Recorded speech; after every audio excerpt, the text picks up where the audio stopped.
So hello student, I am Divyani and welcome to the study class. तो आज हम पढ़ने वाले एमपी डेली के प्रथम वर्ष का सब्जेक्ट जिसका नाम है पेडागोजी ऑफ इंग्लिश, इकाई नंबर 3, यूनिट नंबर 3, जिसका नाम है क्लासरूम ट्रांजैक्शन प्रोसेस। अब क्लासरूम में हम कैसे लेन देन करते हैं, उसकी प्रोसेस क्या होती है, उसकी मेथड क्या होती है, उसके बारे में हम इस यूनिट में पढ़ेंगे। तो इसकी ब्लूप्रिंट के बारे में पढ़ लेते हैं कि इस यूनिट में से कितने मार्क के क्वेश्चन आपको पूछे जाएंगे। इस यूनिट में से टोटल 15 मार्क के क्वेश्चन पूछे जाएंगे। 15 मार्क के एमसीक्यू टाइप क्वेश्चन 5 पूछे जाएंगे। 2 मार्क का एक क्वेश्चन पूछा जाएगा। 4 मार्क के 2 क्वेश्चंस पूछे जाएंगे इस यूनिट में से आपको। तो बढ़ते हैं हमारे अगले टॉपिक की ओर। उससे पहले मैं आपको एक इंपॉर्टेंट बात बताना चाहती हूँ। अगर आप एमपी डीएलएड की, मध्य प्रदेश डीएलएड की 100% तैयारी करना चाहते हो तो आप हमारा कोर्स परचेज कर सकते हैं, जिसमें आपको note, PYQ types questions with answer, साथ साथ वीडियो लेक्चर भी अवेलेबल किए जाएंगे या कर दिए जाएंगे। कोर्स परचेज करना बहुत आसान है। इस वीडियो के डिस्क्रिप्शन में लिंक दी हुई है जहां से आप हमारा ऐप डाउनलोड करके हमारा कोर्स परचेज कर सकते हैं। तो बढ़ते हैं हमारे फर्स्ट क्वेश्चन की ओर, जिसका नाम है, next question will be what is meant by a classroom transaction process. अब क्लासरूम में ट्रांजैक्शन प्रोसेस कैसे होती है, लेन देन कैसे करते हैं। हम क्लासरूम में क्या करते हैं, हम डिस्कशन करते हैं हमारे फ्रेंड्स लोगों के साथ, एक्टिविटी बेस्ड क्या करते हैं, लर्निंग करते हैं, सीखते हैं। एक्टिविटी करके ही हम क्या करते हैं, ज्यादा सीखते हैं, और डिस्कशन से हम क्या करते हैं, बहुत सी चीजें अच्छी तरह से सीखते हैं और बोल पाते हैं या समझ पाते हैं। उसी को क्या कहते हैं, क्लासरूम ट्रांजैक्शन प्रोसेस कहते हैं। तो उसकी थ्योरी को पढ़ लेते हैं। The classroom transaction process is a dynamic interactive method by which a teachers and student engage with curricular concept of a facilitate learning. It involves a planning experience through method like discussion, activity based learning और digital tools। अब क्या करते हैं उसमें हम, ये क्या होती है, एक डायनामिक प्रोसेस होती है। डायनामिक मतलब गतिशील, क्या होती है, एक्टिविटी होती है, जिसमें हम क्या करते हैं, इंटरैक्टिव मेथड होती है। किसी के साथ आमने सामने बैठकर हम क्या करते हैं, इंटरैक्ट होते हैं, बातें करते हैं, डिस्कशन करते हैं। उसी को क्या कहते हैं, क्लासरूम ट्रांजैक्शन प्रोसेस। इसमें क्या होते हैं, ये डिस्कशन वाली मेथड होती है, प्लानिंग करते हैं, एक्सपीरियंस होता है, हमें एक्सपीरियंस करते हैं, डिस्कशन होता है इसमें, और ये क्या है, एक्टिविटी बेस्ड लर्निंग है। हम एक्टिविटी द्वारा ही क्या करते हैं, कुछ भी सीखते हैं with the help of digital tool की मदद से। तो आई होप आपको ये क्वेश्चन समझ गया होगा। तो बढ़ते हैं हमारे नेक्स्ट क्वेश्चन की ओर, जिसका नाम है what are the characteristics of good lesson plan. अब गुड लेसन प्लान की क्या कैरेक्टरिस्टिक्स होती है, क्या महत्व होते हैं एक अच्छी इकाई योजना के, उसके बारे में हम पढ़ेंगे।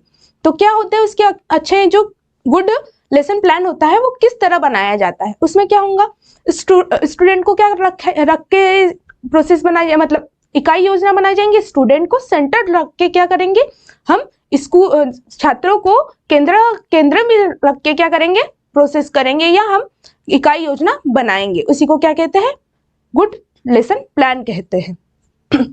फर्स्ट क्या है, लर्निंग क्लियर लर्निंग ऑब्जेक्ट। अब उसमें क्या होता है, हमारे जो भी लर्निंग ऑब्जेक्ट होते हैं वो क्या होने चाहिए, स्पष्ट होने चाहिए, क्लियर होने चाहिए, जिससे हम क्या करेंगे, हमारे गोल को अच्छे तरह से प्राप्त कर पाएंगे या लेसन को अच्छे तरह से समझा पाएंगे। उसको ही क्या कहते हैं, गुड लेसन प्लान की क्या है, कैरेक्टरिस्टिक्स से मुख्य बातें हैं। उसके बाद है student centre and activity engage. अब स्टूडेंट सेंटर प्रोसेस होती है ये, और एक्टिविटी के साथ की जाती है, क्योंकि बच्चे क्या होते हैं, बहुत सी एक्टिविटी करके ही क्या सीखते हैं, अच्छी तरह से सीखते हैं।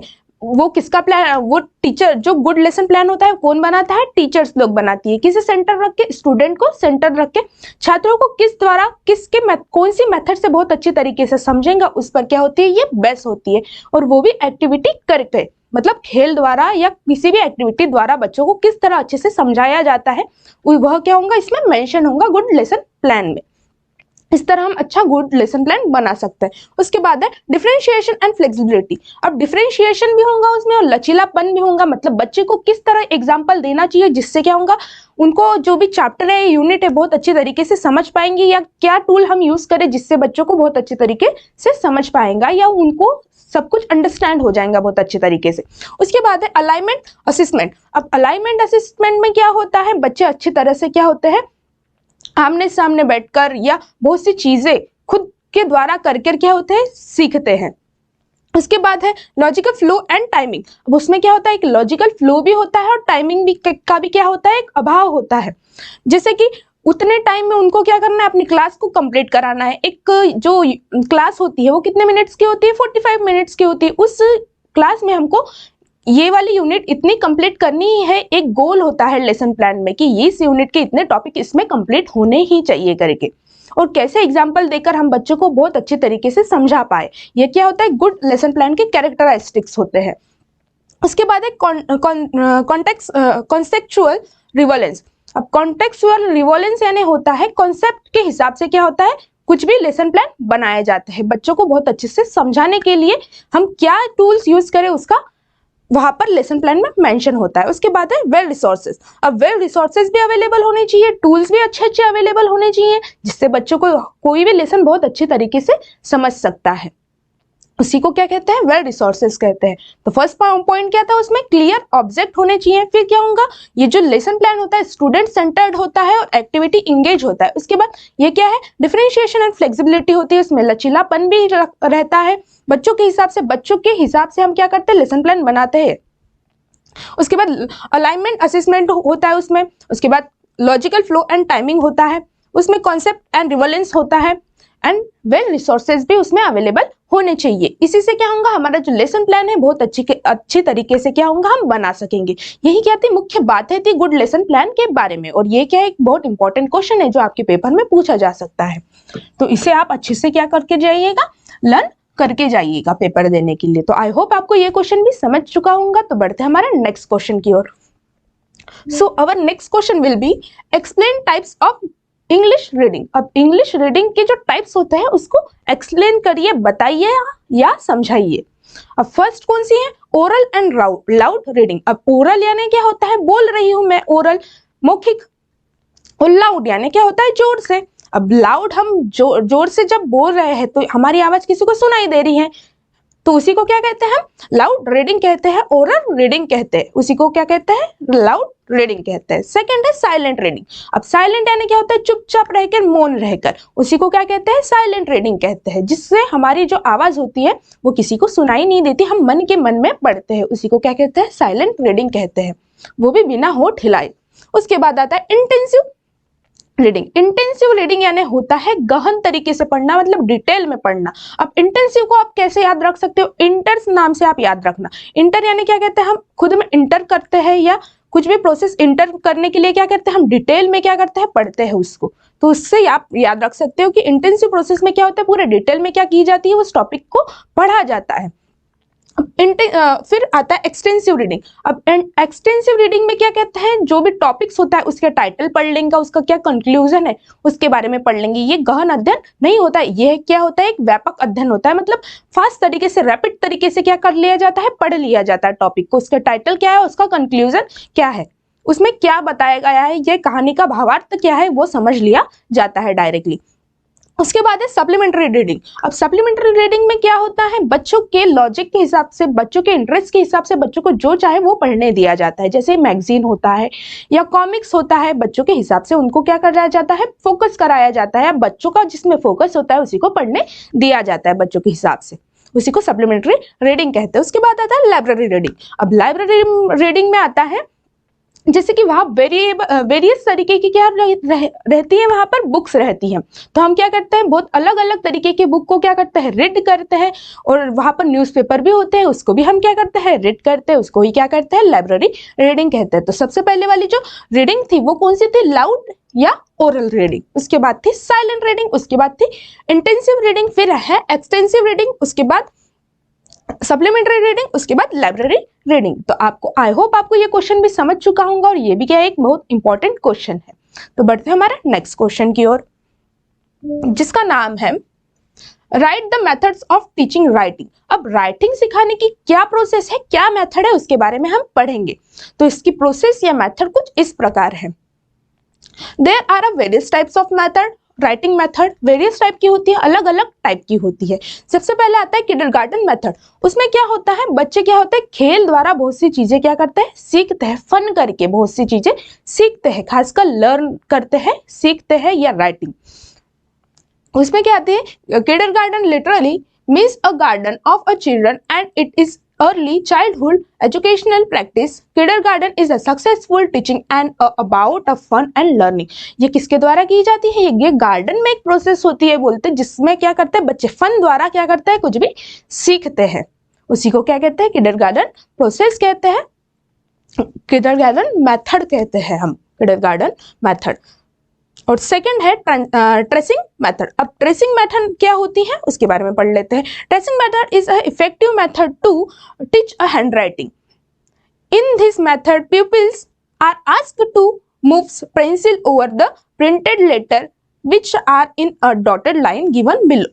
अब क्या करते हैं ट्रेसिंग मेथड, हम क्या किसी को ट्रैक करने की एक प्रोसेस करते हैं। ट्रैक यानी क्या होता है पीछा करना होता है। वैसे क्या दिए रहते हैं कुछ, जब हम बचपन में क्या करते हैं एबीसीडी जब सीखते हैं उसमें क्या रहता है डॉटेड लाइन रहती थी अल्फाबेट के फॉर्म में, ए के लिए डॉटेड लाइन दी रहती, तो हम क्या कहते थे बच्चों को कि इस लाइन को इस डॉट को क्या करो ट्रैक करो, मतलब इसका पीछा करो और वैसे क्या करो अपने हैंडराइटिंग की प्रैक्टिस करो। तो वही क्या थी ये ट्रेसिंग मेथड थी, जिसमें क्या रहता है डॉटेड दिए रहते हैं उसको क्या करना पड़ता है हमको ट्रैक करना पड़ता है, उनका पीछा करके क्या करते हैं हैंडराइटिंग अच्छी हमारी इंप्रूव कर सकते हैं या सीखते हैं बच्चे खासकर, उसी को क्या कहते हैं। और ये क्या एक इफेक्टिव मेथड है किसके लिए? गुड हैंडराइटिंग के लिए। कौन सी? Tracing method. तो बढ़ते हैं हमारे नेक्स्ट मेथड की ओर जिसका नाम है फ्री इमिटेशन मेथड। अब फ्री यानी क्या होता है मुफ्त, इमिटेशन यानी होता है नकल, मुफ्त की नकल, तो मुफ्त नकल तो मुफ्त में ही की जाती है, तो ये क्या है मुफ्त में वाली नकल, imitation method. Free imitation method क्या होती है? A teacher first writing the method letter and sentence on a black board flash card and the student note down on their notebook. क्या करती है टीचर्स लोग सबसे पहले तो ब्लैक बोर्ड पर लिखती हैं कुछ भी समझाने के पहले, फिर क्या कहती है बच्चों को कि जो मैंने अपने ब्लैक बोर्ड पर लिखा है वो अपने कॉपी में तुम क्या कर लो नोट डाउन कर लो। उसी को क्या कहते हैं हम फ्री इमिटेशन मेथड कहते हैं। मतलब टीचर ने ब्लैक बोर्ड पर जो लिखा उसकी नकल करके वो क्या कर रहे हैं अपने नोटबुक में लिख रहे हैं, उसी को क्या कहते हैं इमिटेशन मेथड कहते हैं, और बच्चे नकल करके उससे चीजें सीखते हैं। इसके बाद आता है फ्रेंच मेथड। मेथड क्या होती है उसके बारे में पढ़ लेते हैं। French method teaching a language abroad he has suggests various steps of a teaching handwriting suggests that beginners should be straight way taught and writing। अब क्या करती है जो फ्रेंच मेथड होती है वो स्ट्रेट लाइन में कैसे लिखा जाता है उस ज्यादा फोकस देती है, क्योंकि हैंडराइटिंग जब हम लिखते हैं तो ऊपर से थोड़े ऊपर लेटर नीचे लेटर ऐसे थोड़ा ना लिखी जाती है, उसको गुड हैंडराइटिंग कहेंगे क्या? हम नहीं कहेंगे। वो स्ट्रेट में लिखी जाती है और बहुत अच्छे तरीके से लिखी जाती है, और वो क्या दिखनी चाहिए अट्रैक्टिव भी दिखनी चाहिए और अच्छी भी दिखनी चाहिए। वही क्या है एक फ्रेंच मेथड है जो किस पर रहती है फोकस काय पे रहता है उसका कि स्ट्रेट लाइन में लिखा जाए हैंडराइटिंग को लेटर्स को with the help of sentence और स्टेप वाइज, उसी को क्या कहते हैं फ्रेंच मेथड कहते हैं। सबसे पहले कौन सी थी किंडरगार्टन मेथड जो गार्डन बेस होती थी, मतलब बच्चे फन द्वारा सीखते थे। फिर क्या थी ट्रेसिंग मेथड थी, उसमें क्या करते हैं हम ट्रैक करते हैं बिंदुओं को डॉट्स को ट्रैक करके क्या कहते हैं करते हैं राइटिंग अच्छे तरीके से सीखते थे। उसके बाद कौन सी वाली थी फ्री इमिटेशन मेथड जिसमें हम नकल करके सीखते हैं कुछ भी चीजें। इसके बाद थी फ्रेंच मेथड, इसमें क्या होती है स्ट्रेट लाइन में कैसे लिखा जाता है और राइटिंग को बहुत अच्छी तरीके से कैसे सिखाया जाता है उस पर क्या देते हैं फोकस देते हैं। तो आई होप आपको ये जो मेथड है टीचिंग इंग्लिश की वो समझ चुकी होंगी, और यह क्या है एक बहुत इंपॉर्टेंट क्वेश्चन है और एक PYQ टाइप क्वेश्चन है जो आपके पेपर में पूछा गया था। तो आप इसे भी क्या करके जाइएगा बहुत अच्छे से रीड करके जाइएगा पेपर में। तो बढ़ते हैं हमारा नेक्स्ट क्वेश्चन की ओर जिसका नाम है right the short notes on following. अब फॉलोइंग जो भी दिए हुए हैं वर्ड्स उस पे शॉर्ट नोट्स लिखो। ये आपको 2 मार्क के लिए क्वेश्चन पूछा जा सकता है किसी भी टॉपिक के बारे में। फर्स्ट है फ्लैश कार्ड। अब फ्लैश कार्ड क्या होता है एक कार्ड होता है जिसमें क्या रहती है तस्वीर रहती है और साथ साथ उसका नाम भी दिया रहता है। फॉर एग्जाम्पल कोई भी फ्रूट्स रहेगा जैसे बनाना, बनाने की तस्वीर भी दी है पिक्चर्स भी दी है साथ साथ उसका स्पेलिंग भी दी है, तो उसी को क्या कहते हैं फ्लैश कार्ड कहते हैं। बच्चे पिक्चर को देखकर बहुत अच्छी तरीके से सीख लेते हैं, कुछ भी देखकर विजुअलाइजेशन से बहुत अच्छे से सीख लेते हैं बच्चे, उसी को क्या कहते हैं फ्लैश कार्ड कहते हैं। उसके बाद आता है पिक्चर। अब पिक्चर से भी क्या होता है जब विजुअलाइजेशन बच्चे देखते हैं किसी भी चीज को उससे ही समझ जाते हैं कि ये यह है करके और इसका मतलब यह होता है और यह ऐसे दिखता है। फॉर एग्जाम्पल एप्पल, एप्पल की तस्वीर दी है, उसके जो स्पेलिंग है वो दी है, उससे क्या समझ जाएंगे, उनको बहुत अच्छे तरीके से समझ जाएंगे कि इसे एप्पल कहते हैं, इसकी स्पेलिंग ये होती है और यह क्या है, एक फ्रूट है, ऐसे। उसके बाद आता है लैंग्वेज गेम्स। अब लैंग्वेज गेम, लैंग्वेज की बात की जा रही है, लैंग्वेज यानी भाषा, भाषाओं का गेम, उसमें किस पर फोकस दिया जाएगा, सबसे ज्यादा वोकेबलरी पर फोकस दिया जाएगा, क्योंकि उसमें क्या होंगे, हमारी वोकेबलरी, जो हमारी बातचीत होती है वो अच्छे तरीके से सुधर पाएंगी, जो हमारे वर्ड्स हैं वो अच्छे तरीके से सुधर पाएंगे। ये क्या है, एक लैंग्वेज गेम है। Language games are a structure effective language games are a structure actives that learning materials, a language, funds and interaction often focus on a vocabulary। अभी मैंने बताया था कि ये काय पर फोकस देता है, vocabulary पर फोकस देता है, शब्दकोश पर फोकस देता है लैंग्वेज गेम। उसके बाद आता है फ्लो चार्ट। अब फ्लो चार्ट यानी क्या होता है, वो स्टेप बाय स्टेप क्या लिखा रहता है, उसमें सब कुछ चीजें लिखी रहती है कि पहले ये स्टेप फॉलो करनी है, उसके बाद ये वाली स्टेप आएंगी, फिर ये वाली स्टेप आएंगी। सबसे पहले हम क्या करते हैं, अल्फाबेट सीखते हैं, उसके बाद वर्ड फॉर्म करते हैं, उसके बाद सेंटेंस फॉर्म करते हैं, उसके बाद पैराग्राफ लिखते हैं। ये क्या है, एक प्रोसेस है, मतलब एक फ्लो ऑफ द चार्ट है, उसी को क्या कहेंगे, हम फ्लो चार्ट कहेंगे। A flowchart is a graphical and visual representation of a process, algorithms and step by step a producer। तो स्टेप बाय स्टेप की क्या होती है, एक प्रोसेस होती है, जिसमें क्या होता है, बच्चा अच्छे तरीके से पिक्चर द्वारा बहुत सी चीजें सीखता है, उसी को क्या कहते हैं, फ्लो चार्ट कहते हैं। सबसे पहला कौन सा था, फ्लैश कार्ड था। उसमें क्या था, वो विजुअलाइजेशन वाली प्रोसेस है, जिसमें बच्चा बहुत सी चीजें देखकर और उसका अर्थ समझ के सीख लेता है। उसके बाद है पिक्चर। अब पिक्चर द्वारा भी बहुत सी चीजें वो सीख लेता है, पिक्चर को देख देख कर। उसके बाद है लैंग्वेज गेम्स। अब लैंग्वेज गेम पर किस पर ज्यादा फोकस होता है, वोकैबुलरी पर ज्यादा फोकस होता है।